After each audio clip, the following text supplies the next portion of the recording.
प्रणाम करती हूँ अपने गुरु महेश्वर शिव के चरणों में। माता भवानी के चरणों में मेरा प्रणाम है। इस कालखंड के प्रथम शिव शिष्य साहब श्री हरिंद्रानंद जी के चरणों में मेरा प्रणाम है। शिव शिष्य परिवार की शक्ति दीदी नीलम आनंद जी के चरणों में मेरा प्रणाम है। शिव गुरु कारवां के माध्यम से हमसे जुड़ने वाले, हमें देखने वाले आप सभी को मेरा प्रणाम है। मेरे साहब श्री द्वारा रचित पुस्तक आप चलें शिव की ओर के तीसरे आलेख महाभारत एवं मानस में शिव के विषय में आगे जानते हैं। भारतीय धार्मिक साहित्यिक पुस्तकों में महाकाव्यों का महत्वपूर्ण स्थान है। ये महाकाव्य हैं रामायण, महाभारत और रामचरितमानस। इन महान धार्मिक पुस्तकों से हमारा धर्म, दर्शन, समाज सब कुछ परिलक्षित होता है। इन ग्रंथों में भगवान शिव के बारे में विशद जानकारी हमें मिलती है। उत्तर वैदिक काल में हमें शैव संबंधी जानकारी रामायण व महाभारत से भी मिलती है। महाभारत का रचना काल 500 ईसा पूर्व से 500 ईस्वी तक का है, जो काफ़ी लंबा है। इसी कारण उसमें रुद्र की उपासना के प्राचीन और नवीन दोनों रूप पाए जाते हैं। महाभारत में दार्शनिक रूप से शिव को परब्रह्म माना जाता है। वे असीम हैं, अचिंत्य हैं, विश्वमूर्ति हैं और विश्व को अपने में समाये हुए हैं। उनसे परे कुछ भी नहीं है। वे परब्रह्म हैं। एक होते हुए भी अनेक रूप हैं। वे सब में व्याप्त हैं और सबके उद्गम हैं। वे विश्व के आदि हैं और उन्हीं में विश्व का विलय होता है। सृष्टि के विलयकर्ता के रूप में उन्हें काल रुद्र कहा गया है। शिव का जो स्थान श्वेताश्वतर उपनिषद में मिलता है, उसको महाभारत में पूर्ण मान्यता दी गई है। महाभारत काल में शिव का पद अपने चरमोत्कर्ष पर पहुंचता है। इस काल में शिव और विष्णु में कोई प्रतिस्पर्धा नहीं थी। उनके उपासकों ने अन्य सभी देवताओं को छोड़कर शिव को ही सर्वश्रेष्ठ मानना शुरू कर दिया था। स्वयं विष्णु ने अपने कृष्ण अवतार रूप में कई बार शिव की महिमा का गान और उनकी उपासना की है। महाभारत के अनुशासन पर्व में भगवान श्री कृष्ण के द्वारा 16 वर मांगे गए थे और महादेव एवं माँ पार्वती के द्वारा उन्हें ये वर प्राप्त भी हुए। अनुशासन पर्व में उपमन्यु द्वारा कहा गया कि कोई जल या हवा पीकर रहने वाला क्यों न हो, यदि उसकी सुर और असुरों के गुरु भगवान शिव में भक्ति न हो तो उसके दुखों का नाश कैसे हो सकता है। वे कहते हैं, वायमबुजोपि सतो नरस्य दुःखक्षयः कुत सत्सयः भवति हि सुरासुरगुरो यस्य न विश्वेश्वरे भक्ति। शिव के परब्रह्म स्वरूप के प्रादुर्भाव के साथ साथ उनका सांख्य से भी संबंध हुआ। महाभारत में शिव का वर्णन ऐसे किया गया कि वे सांख्य को अपने द्वारा जानते हैं। शिव को स्वयं सांख्य भी कहा गया। सांख्य को यहाँ प्रकृति ज्ञान अर्थात प्रकृति का ज्ञान भी कहा गया और जो लोग सांख्य के सिद्धांत के विशेषज्ञ हैं तथा तत्वों और गुणों का ज्ञान रखते हैं, वे ही शिव को पाते हैं और मोक्ष को प्राप्त करते हैं। यह सांख्य मनात्मना वेस्ति। महाभारत में शिव संबंधी आख्यान प्रचुर मात्रा में मिलते हैं। शिवलिंग की पूजा का भी विशेष उल्लेख है। महाभारत के अनुशासन पर्व में पहली बार लिंग पूजा का उल्लेख मिलता है। लिंग पूजा का अनार्यों से अधिक संबंध रहा है। महाभारत में उपमन्यु के उपदेशों में आर्यों द्वारा इसे ग्रहण करने की अंतिम अवस्था का चित्रण है। उपमन्यु का ही कथन है कि जिस व्यक्ति पर भगवान शंकर की कृपा दृष्टि नहीं है, उस व्यक्ति के मन में एक पल के लिए भी शिव के प्रति भक्ति का उदय नहीं हो सकता। दिवसम दिवासार्धम वा मुहूर्तम वा लक्ष्यम लवणम न हृदय लभ प्रसादस्य भक्ति भवर्ति शंकरे। महाकाव्य काल में योग और तपश्चर्या भगवत प्राप्ति के प्रमुख साधन माने जाने लगे थे। महाभारत में तो इसे और भी स्पष्ट कर दिया गया। महाभारत कहता है कि शिव तप और सच्ची भक्ति से लभ्य हैं। वे योगियों के परम पुरुष हैं। महाभारत में शिव के दार्शनिक स्वरूप एवं लोक प्रचलित व्याख्या में शिव को ईश्वर, जगत का सृष्टा, पालनकर्ता और संहारकर्ता माना गया है। वह देवताओं और मानवों और दानवों के परम प्रभु हैं। उनकी ही प्राचीन काल से उपासना होती आई है, वर्तमान में होती है और भविष्य में होती रहेगी। प्राचीन काल में अनेक ऋषियों ने अपनी भक्ति के बल पर शिव से अनेक वरदान पाए थे। महाभारत काल में इन्हीं ऋषियों का अनुकरण कर अर्जुन, उपमन्यु और अन्य लोगों ने वरदान प्राप्त किए। शिव ने प्रसन्न होकर उपमन्यु को अमरता का, अर्जुन को पाशुपतास्त्र का और जयद्रथ को युद्ध में एक दिन अजय रहने का वर दिया था। इस महाकाव्य में शिव से संबंध देवी की भी स्तुति मिलती है। युधिष्ठिर और अर्जुन देवी की उपासना करते हैं। शिव की उपासना का सार भक्ति है और महाभारत में भी शिव की कल्पना मानव जाति के कल्याणकारी और भक्तों पर अनुकंपा करने वाले देवता के रूप में की गई है। कृष्ण और अर्जुन द्वारा शिव की स्तुति की गई है। नमो भवाय सर्वाय रुद्राय वरदाय च पशूनां पतये नित्यमुग्राय च कपदिर्ने। उस समय शिव का सबसे अधिक प्रचलित स्वरूप वह था जिसमें शिव को पार्वती का पति माना जाता था। दोनों की साथ साथ उपासना होती थी। वे प्रत्येक युग में मनुष्यों के लिए विवाहित प्रेम का आदर्श रहे हैं। जनसाधारण में अधिकतर लोग शिव के इसी स्वरूप की उपासना करते थे और अभी भी करते हैं। इसी स्वरूप में शिव की प्रशंसा में स्तुतियाँ भी गाई गई हैं। शिव को सदैव परमेश्वर का पद दिया गया है। स्पष्टतः महाभारत की रचना के काल विस्तार में शिव का कल्याणकारी अनुग्रह और सौम्य स्वरूप लोक प्रचलित था और जनमानस का भक्ति प्रवाह अपनी प्रबलता में शिवगामी हो चुका था। इस ग्रंथ में पाशुपत मत का उल्लेख मिलता है। पाशुपत मत के आचार्य लकुलिश एक ऐतिहासिक व्यक्ति हैं। शिव का स्वभाव अधिकतर सौम्य माना गया था। महाभारत में शिव के गणों को भूत भी कहा गया है।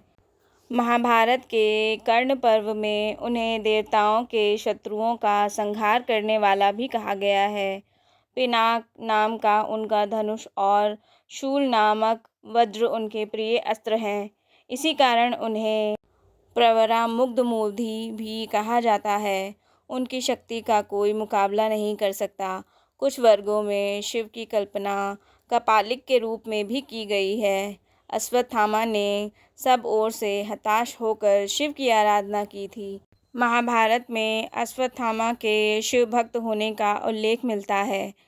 सागर मंथन, गंगावतरण, दक्ष यज्ञ कथाएं भी महाभारत में मिलती हैं। महाभारत के अनुशासन पर्व के अनुसार नास्ति सर्वसमो देवो नास्ति सर्वसमा गति नास्ति सर्वसमो दाने नास्ति सर्वसमो रणे। अर्थात शिव के समान कोई देवता नहीं, शिव के समान कोई गति नहीं, शिव के समान कोई दानी नहीं, शिव के समान कोई योद्धा नहीं। महाभारत में जिस प्रकार से शिव का उल्लेख किया गया है उसके आधार पर कहा जा सकता है कि शिव, जिनका ना आदि है, ना मध्य है, ना अंत है और जो सत्य, चित्त तथा आनंद है। महाभारत के शांति पर्व में ईश्वर शिव को सर्व कारण और सर्वदेवमय कहा गया है। ईश्वरः स्वः चेतनः कर्ता पुरुषः कारणं शिवः विष्णुब्रह्मा राशि सूर्यः सक्रो देवाश सान्वयः सृजते ग्रस्ते चैव तमो भूतामिदं जगतम् अप्रज्ञातं जगत् सर्वं तदा ह्योके महेश्वरः। संत तुलसीदास कृत रामचरितमानस की रचना सन 1631 ईस्वी में प्रारंभ हुई। 2 वर्ष 7 महीने और 26 दिनों में यह ग्रंथ पूरा हुआ। श्री रामचरितमानस में 7 कांड हैं। अधिकांश आरंभिक कांडों का प्रारंभ भगवान शिव की स्तुति से किया गया है। बाल कांड के आरंभ में शिव की वंदना की गई है। भवानी शंकरो वंदे श्रद्धा विश्वास रूपिणो याभ्या विना न पश्यन्ति सिद्धा स्वान्तः स्वधामीश्वरम्। अर्थात शिव एवं माँ भवानी को श्रद्धा एवं विश्वास का प्रतिरूप माना गया है। इनकी ब्रह्म रूप में वंदना की गई है, जहाँ शिव और शक्ति का संयोग दिखलाया गया है। शिव और माँ भवानी के साथ साथ होने के कारण शिव को शाक्त्यात्मक ब्रह्म भी कहा गया है। बोध स्वरूप नित्य सनातन गुरु रूप में भगवान शिव का वंदन करते हुए कहा गया है कि इनके आश्रय में रहने से चंद्रमा टेढ़ा होते हुए भी हर स्थान पर वंदनीय है। अयोध्या कांड में कहा गया है, यश यांके चा विभाति भूधरसुता देवापगा मस्तके भाले बाल विदुगर्ले चा गर्लम यश यो रसी व्याल राट सोडयम भूति विभूषणः सुरवरः सर्वाधिपः सर्वदा सर्व सर्वगतः शिवः शशिनिभः श्रीशंकरः पातु माम। अर्थात जिनके अंक में हिमालय पुत्री माँ पार्वती, मस्तक पर पवित्र माँ गंगा, ललाट पर द्वितीय का चंद्रमा, गले में हलाहल और वक्षस्थल पर नागराज शोभायमान हैं, वे भस्म से अलंकृत देवगणों में श्रेष्ठ महेश्वर, संहारकर्ता, सर्वव्यापी, कल्याण स्वरूप, चंद्रमा के समान शुभ्र वर्णधारी श्री शंकर सदैव मेरी रक्षा करें। संत तुलसीदास ने शिव के गुरु स्वरूप के विषय में उल्लेख किया है। तुम त्रिभुवन गुरु वेद बखाना। वेदों ने आपको तीनों लोकों का गुरु कहा है। श्री रामचरितमानस में भगवान शिव का वर्णन निम्न रूपेण किया गया है। विश्वनाथ मम नाथ मुरारी त्रिभुवन महिमा विदित तुम्हारी चर अरु अचर नाग नर देवा सकल कहीं पद पंकज सेवा। अर्थात हे संसार के स्वामी, हे मेरे नाथ, आपकी महिमा तीनों लोकों में विख्यात है। चर अचर नाग मनुष्य और देवता सभी आपके चरण कमलों की सेवा करते हैं। प्रभु समरथ सर्वज्ञ शिव सकल कला गुण धाम जोग ज्ञान बैराग निधि प्रणत कल्पतरु नाम। अर्थात हे प्रभु, आप समर्थ, सर्वज्ञ और कल्याण स्वरूप हैं, सब कलाओं और गुणों के निधान हैं और योग ज्ञान तथा वैराग्य के भंडार हैं। आपका नाम शरणागतों के लिए कल्प वृक्ष है। श्री रामचरितमानस के उत्तरकांड में संत तुलसीदास जी ने रुद्राष्टकम के रूप में शिव की वंदना की है। नमामि शमीशान निर्वाण रूपम विगुम व्यापकम ब्रह्म वेदत स्वरूपम निजम निर्गुणम निर्विकल्पम निरीहम चिदाकाशमाकाशवासम भजेहम। अर्थात हे निर्वाण स्वरूप, प्रकाश स्वरूप, सर्वव्यापी ब्रह्म और वेद स्वरूप तथा सबके नियंत्रक भगवान शिव, मैं आपको नमन करता हूँ। आपके निज स्वरूप में अवस्थित, गुणों में रहित, वेद शून्य, इच्छा रहित, चिदाकाश रूप एवं आकाश को ही वस्त्र के रूप में धारण करने वाले भगवान शिव, मैं आपको भजता हूँ। श्री रामचरितमानस के प्रारंभ में ही इस महाकाव्य की रचना के मूल में भगवान शिव को ही उस्त माना गया है। रचि महेश निज मानस राखा पाई सुसमऊ शिवासन भाषा तांते रामचरित मानस बर धरहु नाम हेय हेरी हर्ष हर। अर्थात देवादिदेव महादेव ने इस ग्रंथ को रचकर अपने मन में रखा और सुअवसर पाकर माँ पार्वती से कहा।